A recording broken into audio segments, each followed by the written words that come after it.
I'm in a 2017 Nissan Sentra, and today I'm going to show you how you would fill your gas tank. So, from the driver's side, you should see this lever here that you can pull. This will release that safety. If you're having issues with this, double check behind here. There's a cable that should be attached right there. If that cable's not attached, you might need to address that. But now that I pulled that lever, hit around to the passenger side, and you should see that your cover is now loose, so you can open this up, and then here you can see that's that safety that was holding it shut. Double check nothing's broken or bent, no debris stuck in here that needs cleaned up. But from here you can just unscrew this now, and either at the gas pump or with your gas can just fill as needed.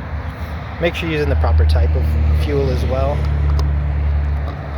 Make sure it's right for your make and model. For this particular one, I would use something like an 87 regular unleaded.